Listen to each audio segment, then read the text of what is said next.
ये तुम्हारा पेम्पलेट का question number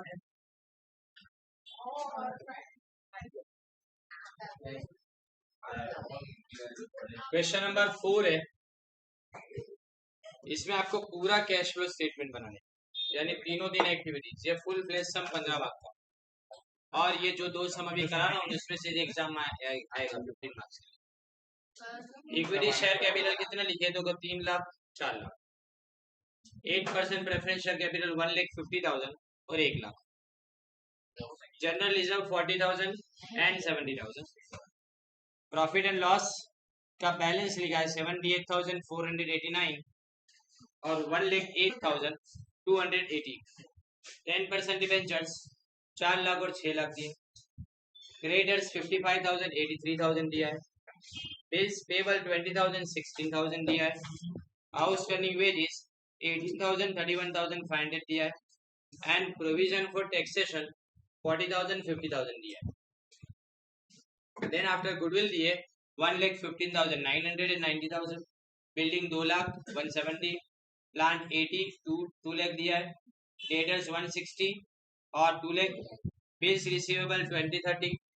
then after prepaid insurance 6,000 and 3,000 दिया है। इन्वेंट्री 77,000 और 1,09,000। Cash at bank and cash in hand दिया है, जो अपने यहाँ पे कोई भी जगह इस्तेमाल नहीं करेंगे, वो तुम्हारा आंसर है। नाउ प्रपोज डिविडेंड 50,000 दिया है। Depreciation of 19,000 and rupees 14,480 have been charged on plant and building respectively in 2020-21। यानी डेप्रिसिएशन डायरेक्ट दे दिया है। ये क्वेश्चन में एक्यूमुलेटेड डेप्रिसिएशन नहीं है, तो उसका अकाउंट बनाने की अपने को जरूरत नहीं है, राइट। तो मैं सबसे पहले वर्किंग करूंगा सारे अकाउंट्स बनाने की। देखो नीचे जितने भी एडजस्टमेंट दिए ना, वो सारे अकाउंट बनाने पड़ेंगे। जितने भी एडजस्टमेंट दिए वो सारे अकाउंट्स अपने को बनाने हैं। सबसे पहले अपने शुरुआत कर रहे हैं प्लांट एंड मशीनरी से। प्लांट से ये वर्किंग है तुम्हारा प्लांट। दूसरा बिल्डिंग,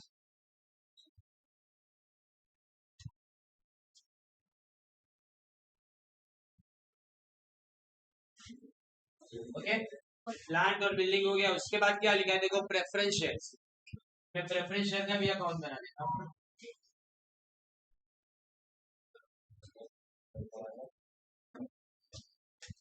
देखो प्रेफरेंस शेयर कैपिटल अकाउंट। फिर उसके बाद में इनकम टैक्स का लिखा है, तो प्रोविजन फॉर टैक्सेशन का भी अकाउंट बनाऊंगा।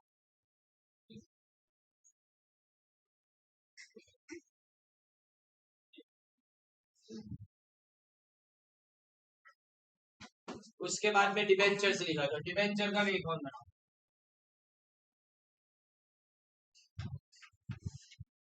फिर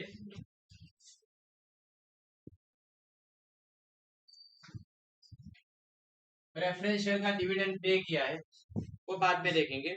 इंटरिम डिविडेंड पेड कितना लिखा है 50,000, वो भी अंदर डायरेक्टली देखेंगे। अब मैं शुरू कर रहा हूँ सबसे पहले सारे अकाउंट को कंप्लीट करने का। तो सबसे पहले अपने बिल्डिंग का बैलेंस ओपनिंग कितना दिया है 2 लाख, तो यहाँ लिखो टू बैलेंस ब्रोट डाउन, और यहाँ लिखो बाय बैलेंस कैरीड फॉरवर्ड। कितना लिखा है 1,70,000। देन आफ्टर प्लांट में देखो प्लान कितना है 80,000 in 2 lakh, to balance brought down 80,000, और यहाँ लिखूंगा by balance carried forward 2 lakh. उसके बाद प्रेफरेंस शेयर कैपिटल लायबिलिटी है, इसका मतलब उसका ओपनिंग बैलेंस क्रेडिट में आएगा, तो अपने यहाँ लिखेंगे बाय 8% है, तो बाय बैलेंस ब्रोट डाउन। ये बैलेंस कितना 1,50,000 है ओपनिंग, और यहाँ लिखेंगे टू बैलेंस कैरीड फॉरवर्ड कितना दिया 1 लाख, राइट। उसी तरह से प्रोविजन फॉर टैक्सेशन, तो प्रोविजन फॉर टैक्सेशन में देखो ओपनिंग दिया है 40,000, तो यहाँ लिखेंगे बैलेंस ब्रोट डाउन 40,000, और यहाँ लिखूंगा टू बैलेंस कैरी फॉरवर्ड 50,000। फिर डिबेंचर कितना लिखे 10%, तो यहाँ लिखू बाय बैलेंस ब्रॉट डाउन कितना दिया है 4 लाख, और यहाँ लिखेंगे अपने by balance carry forward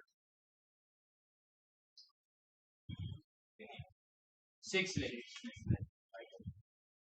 okay, अब जितने के ऊपर इंटरेस्ट वगैरह बाकी है ना वो सबकी पहले एंट्री करूंगा, फिर बाद में मैं आगे बढ़ूंगा। देखो डिबेंचर को कब इशू किया गया, लिखा है कि 1/10/2020 को इशू किया गया, बराबर। और डिबेंचर के ऊपर के इंटरेस्ट का कोई भी एडजस्टमेंट के अंदर कोई जिक्र नहीं किया गया, तो अपने पास ये 4 लाख का डिबेंचर लिखा गया है। ओके, और यहाँ पे इशू कब किया हमने, 2 लाख के बाद में इशू किया।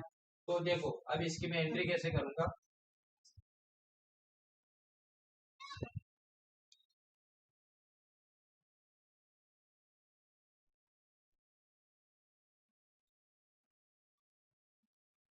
देखो इंटरेस्ट ऑन डिबेंचर,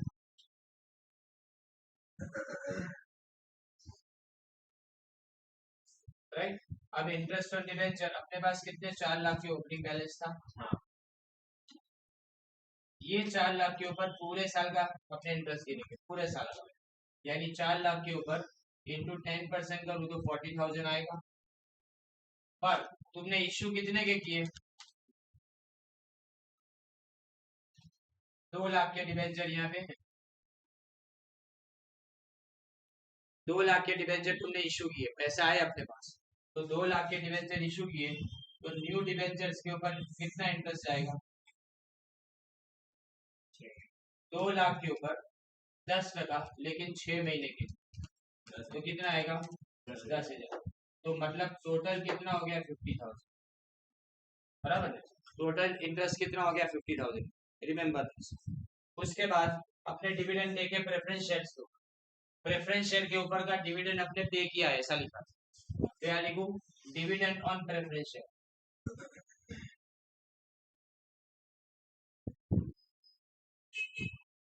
राइट। कितना डिविडेंड, डिविडेंड अपने ये कौन से टाइम पे तुमने, हाँ अपने रिडीम जो किया ने वो कब किया, 31/3/2021 को किया है, मतलब हमने 6 लास्ट में उसको रिडीम किया।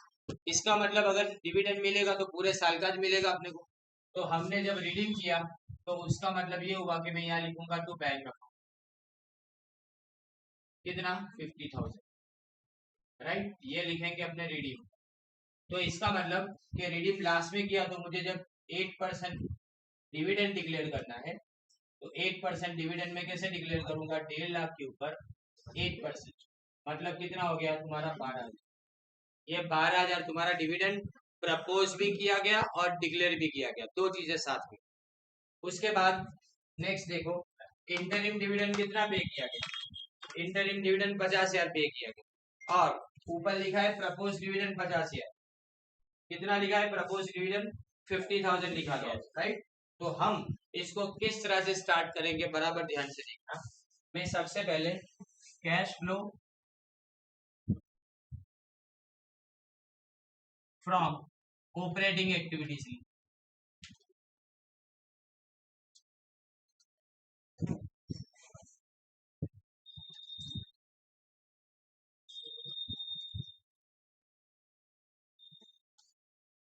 ये सबसे बड़ा अकाउंट बनेगा। बाकी तो इन्वेस्टिंग और फाइनेंसिंग में तो कोई ज्यादा होता नहीं है। पहले शुरुआत यहाँ पे पर्टिकुलर्स, और यहाँ पे लिखेंगे अपने अमाउंट, अमाउंट पहले लिखूं क्लोजिंग P&L अकाउंट, बोलो क्लोजिंग बैलेंस कितना है P&L अकाउंट का, 1,08,280,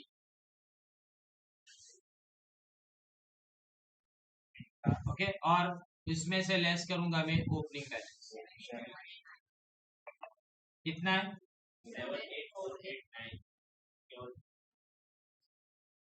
7,8,489, इसमें से तुरंत लेस करेंगे क्या, ध्यान देना, इसमें से जब अपने लेस करेंगे क्या, याद रखो यहाँ पे मैंने इसको अलग से नहीं लिख रहा हूँ, मैं साथ में लिख देता हूँ। चलो एक सिंपल चीज करा रहा हूँ तुमको। कितना है? 78,489 राइट। जो प्रपोज डिविडेंड नीचे लिखा है ना, हाँ, प्रपोज डिविडेंड, वो प्रपोज डिविडेंड अपने क्या करेंगे? माइनस।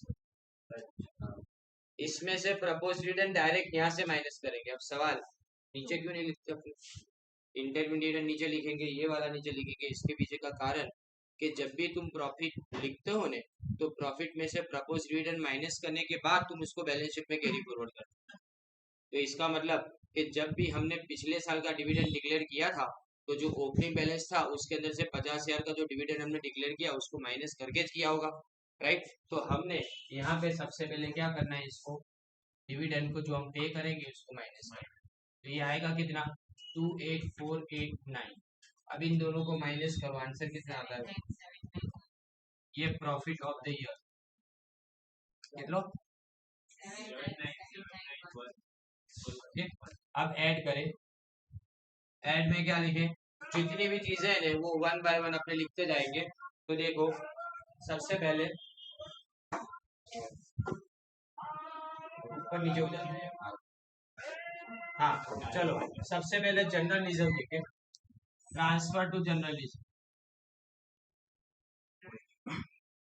तो ट्रांसफर टू जर्नलिज्म 40 का 70 हो गया, इसका मतलब 30,000 हुआ।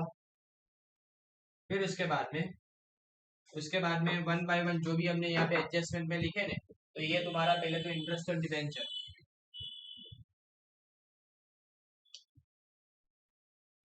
कितना है? 50,000। फिर उसके बाद में इंटरिम डिविडेंड जो लास्ट में लिखा है वो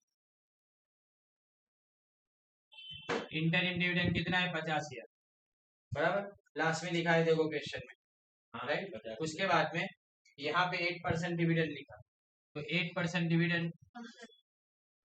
डिविडेंड ऑन प्रेफरेंस शेयर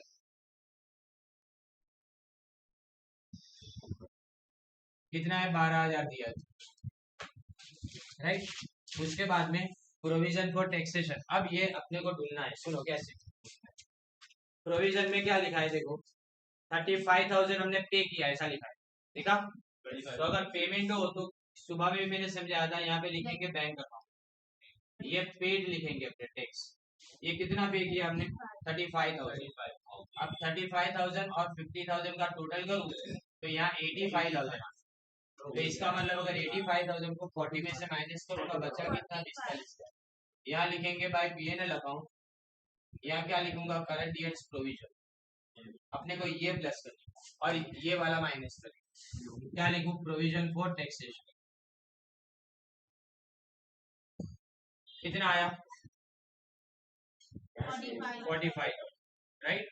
ये 45,000। अब जो डेप्रिसिएशन की एंट्री तुम्हारे सामने देखो, डेप्रिसिएशन कितना लिखा है? प्लांट एंड बिल्डिंग के ऊपर 19,000। तो यहाँ बिल्डिंग पहले प्लांट है, तो यहाँ लिखूं बाय पीएनएल अकाउंट और यहाँ ब्रैकेट में लिखेंगे डेप्रिसिएशन।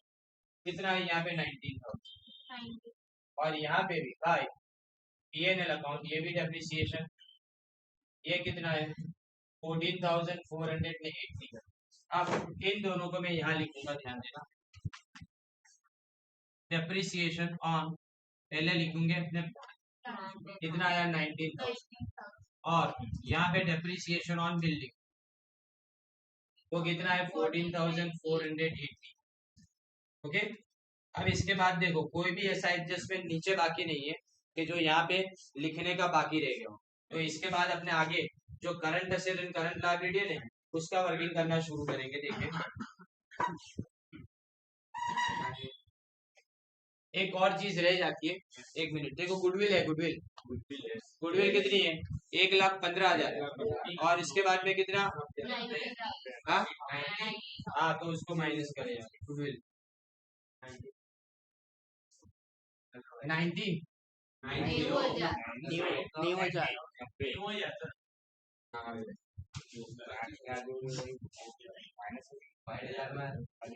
1,15 में से 90 माइनस करो, 25,000।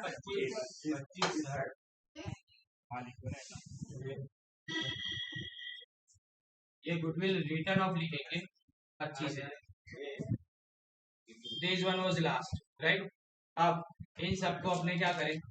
टोटल कर 30,000 45,000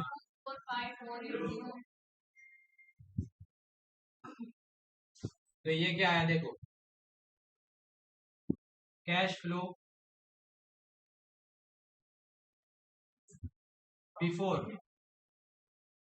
चेंजेस इन वर्किंग कैपिटल, ये इन दोनों को प्लस कर दो तो ये आंसर आएगा तुम्हारा प्लस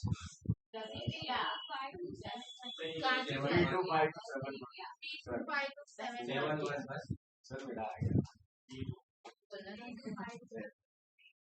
बराबर। अब एंड देखो, अब मैंने एंड में क्या करूंगा सुनो, अब यार डायरेक्टली लिख दो, तुमको अलग अलग मेंशन करने की जरूरत नहीं है। देखो इंक्रीज इन लायबिलिटी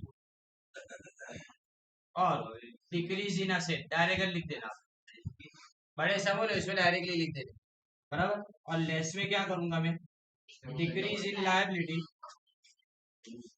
और इंक्रीज इन करंट असेट, ये करंट लायबिलिटी है। अब सुनो इंक्रीज इन करंट लायबिलिटी में सबसे पहले अपने चेक करें तो क्रेडिटर्स तुम्हारे इंक्रीज होते हैं। देखो क्वेश्चन में क्या लिखा है, इन क्रेडिटर्स इंक्रीज, कितना इंक्रीज हुआ 28। फिर उसके बाद में इंक्रीज किस में होता है, आउटस्टैंडिंग एक्सपेंस में। आउटस्टैंडिंग वेजेस देखो कितना है 13,500 ओके। उसके बाद आप देखो प्रीपेड एक्सपेंस, वो प्रीपेड एक्सपेंस क्या हो रहा है, असेट में होगा प्रीपेड एक्सपेंस, कम हुआ नहीं तो ये डिक्रीज में आएगा यहाँ पे, तो डिक्रीज इन प्रीपेड एक्सपेंस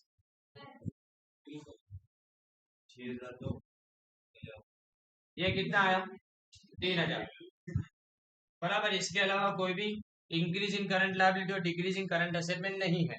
अब decrease in current liability check करो तो बिल्स पेबल डिक्रीज होते हैं तो 4,000।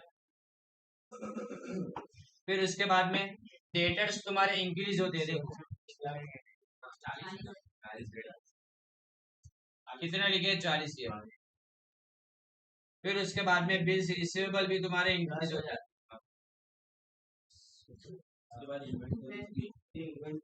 फिर इन्वेंट्री या तो स्टॉक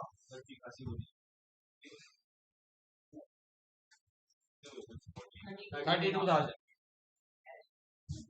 ये तुम्हारा क्लियर हुआ। अब इसके बाद इन सब का टोटल करें, इन तीनों का टोटल करके बाहर लिखेंगे अपने, और इन चारों का टोटल करके बाहर लिखेंगे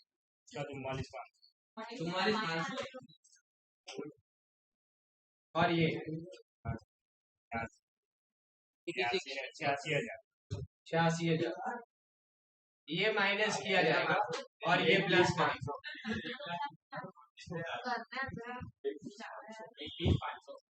31,500 पे क्या इन दोनों इसको प्लस करके माइनस करना क्या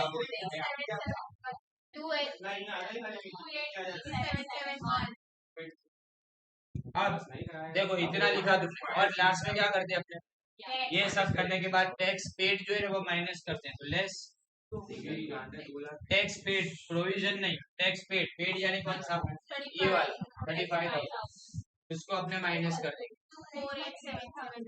248771 ये क्या आ गया, cash inflow from operating activities. अब ये ए था तुम्हारा, अब बी देखें cash flow from investing activities.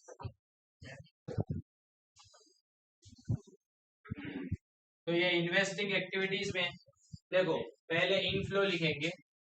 अब मैं यहाँ पे इसको कंप्लीट करूंगा, पहले ये 2 लाख और ये 19,000 कितना आता है 2,19,000, इसमें से माइनस करो 80,000 को तो 2 बैंक आएगा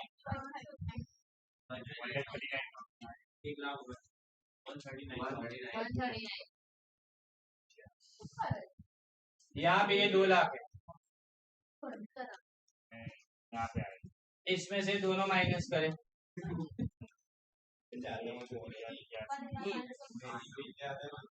बोलने मुझे मोबाइल नहीं है 15,520। तो इसका मतलब ये हुआ कि अपने पास से बैंक अकाउंट में 15,520 आते हैं, क्योंकि सेल करोगे तो क्रेडिट। अब तुमको शॉर्टकट बताओ कि अगर ये साइड पे कोई भी आइटम, कोई भी जगह पे ये साइड पे कोई भी आइटम आएगी वो सब माइनस में, और ये साइड पे खुद भी आएगा वो प्लस होगा। अब अगर तुम पीएनएल लिखते हो ने वो सब तुम्हारा ऑपरेटिंग में आएगा, और बैंक लिखते हो ने वो तुम्हारा ये दोनों में इन्वेस्टिंग और फाइनेंसिंग में। बैंक लिखेंगे ना जब भी तो कहाँ कहाँ पे आएगा, इन्वेस्टिंग या तो फाइनेंसिंग में आएगा, और पीएनएल लिखेंगे ना वो सब ऑपरेटिंग में, बराबर। और क्रेडिट वाली सब चीजें प्लस होगी और डेबिट वाली सब चीजें माइनस होगी, चाहे फिर ऑपरेटिंग में हो या किसी में, राइट। देखो जैसे कि यहाँ पे बैंक में ये लिखा है 35 माइनस किया, तो वो वाला पीएनएल 45,000 या प्लस किया, ठीक है। कोई भी जगह पे देखो, अब देखो यहाँ सेल लिखे, सेल ऑफ किसका सेल किया गया आपने, बिल्डिंग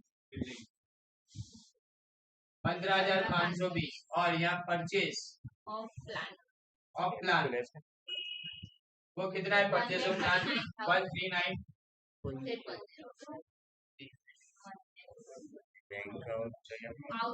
आउटफ्लो लिखेंगे, यहाँ आउटफ्लो लिखेंगे, और इसमें लिखेंगे परचेज ऑफ प्लान, वो कितना आया 1,39,000। ये माइनस करो तो cash outflow from investing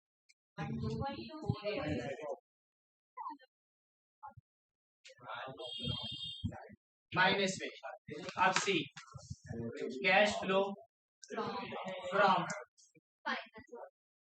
financing activities, इसमें इनफ्लो पैसे कहाँ पे आते हैं, तो सबसे पहले स्टार्टिंग में देखो आप, पहला देखो इक्विटी शेयर, इक्विटी शेयर देखो डिफरेंस कितना है, 3 लाख थे 4 लाख हो गए, मतलब 1 लाख पड़े ने, तो तुमने 1 लाख इश्यू किए, तो यहाँ क्या लिखेंगे, इश्यू ऑफ इक्विटी शेयर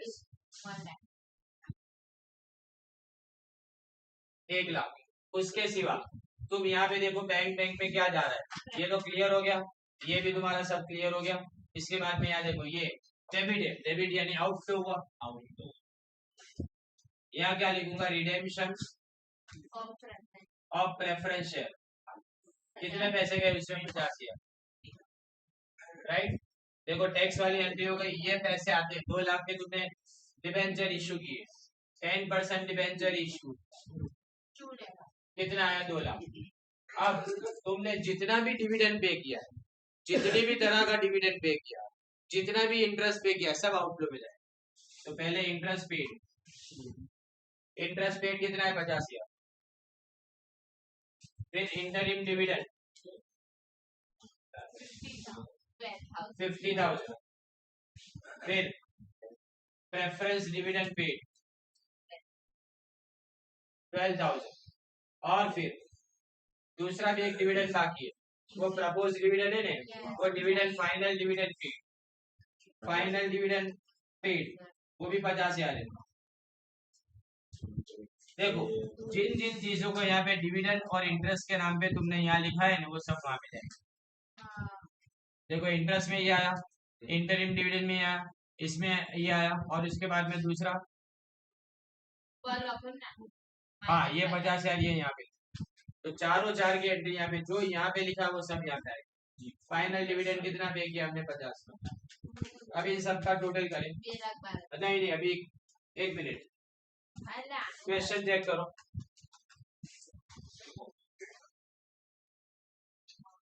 देखो 10% डिबेंचर वाला हो गया, 8% प्रेफरेंस शेयर वाला हो गया, issue of equity share 2 lakh ये किया, 50 12 50 50 50 3 बार हो गया। ओके हो गया, इन सब का टोटल करो, 88,000 फाइनल आंसर प्लस में, राइट। तो हम यहाँ पे लिखेंगे 88,000 प्लस में, और क्या लिखेंगे, cash inflow from financing activities. Okay, अब अपने क्या करना है कि अपना आंसर सही के गलत कैसे फाइंड आउट करें। तो देखो तुम्हारे पास कैश के 2 बैलेंस है, बराबर। पहले इन सब का आंसर निकालो। 2,48,771 माइनस ये और प्लस ये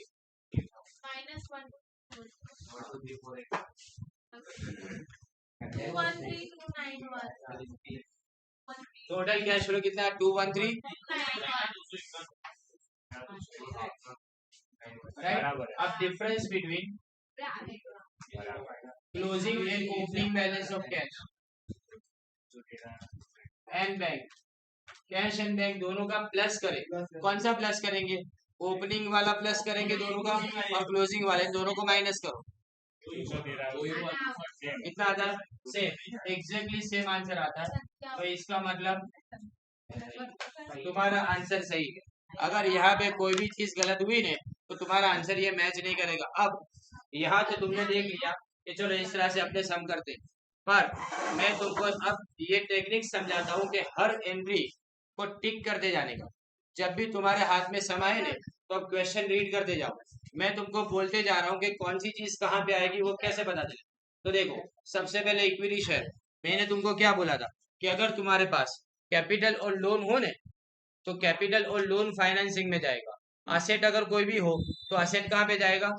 असेट अपने इन्वेस्टिंग में, और बाकी सारी चीजें करंट असेट और करंट लायबिलिटी सब ऑपरेटिंग में। तो अब तुम बैलेंस शीट को चेक करो। बैलेंस शीट में सबसे पहला कौन सा है? Equity share. इक्विटी शेयर यानी ये शेयर कैपिटल यानी फाइनेंसिंग में। दूसरा कौन सा है? प्रेफरेंस शेयर, वो भी कैपिटल तो वो भी फाइनेंसिंग में। तीसरा कौन सा है? जनरल रिजर्व, तो वो क्या है? प्रॉफिट का हिस्सा, तो मतलब वो कहाँ जाएगा? ऑपरेटिंग में। फिर चौथा कौन सा है? P&L अकाउंट, वो भी इसमें जाएगा ऑपरेटिंग के अंदर। फिर उसके बाद में डिबेंचर, डिबेंचर यानी लोन, लोन यानी तुम्हारा फाइनेंसिंग में। फिर उसके बाद क्या है? क्रेडिटर लिखा है, आउटस्टैंडिंग, ये सब तुम्हारी करंट लायबिलिटी है। सारी करंट लायबिलिटी ऑपरेटिंग में जाएगी। उसके बाद में असेट देखो, असेट में पहले लिखा है गुडविल। अब गुडविल तुम्हारी फिक्टिशियस यानी इनटेंजिबल असेट है। इनटेंजिबल असेट को रिटर्न ऑफ करेंगे, मतलब डेप्रिसिएशन वाले, वो यहाँ पे ऑपरेटिंग में आई। फिर उसके बाद में असेट, असेट खरीद या तो बेच सकते हैं तो वो ऊपर अपने इन्वेस्टिंग एक्टिविटीज में लिखेंगे। उसके बाद क्या आता है? सारी करंट असेट्स आती है, तो करंट असेट को भी कहाँ लिखेंगे? अपने ऑपरेटिंग में लिखेंगे। एक भी चीज ऐसी नहीं जिसकी तुमने एंट्री ना की हो। एंट्री किसकी नहीं करेंगे अब ये सवाल? तो जो दोनों के ओपनिंग और क्लोजिंग सेम होने उसकी एंट्री नहीं आएगी। यानी अगर इक्विटी शेयर 2 लाख है, ओपनिंग में भी 2 लाख, क्लोजिंग में भी 2 लाख, तो वो स्किप। समझे कि नहीं? बाकी सब में जहां जहां डिफरेंस सबकी एंट्री आएगी। इवन छेले अपने लास्ट में कैश को भी देखते हैं, बराबर। तो जो चीजें तुम करते जाओ ना उसको टिक करते जाओ। लास्ट में चेक करना है कि बैलेंस शीट की कोई भी आइटम बचती तो नहीं है। अगर वो बच गई नहीं तो तुम नहीं बचोगे। समझे कि नहीं? अगर वो बच गई तो तुम नहीं बचोगे। ये सिंपल सा लॉजिक है इसका। ओके, इंक्रीज डिक्रीज वाला।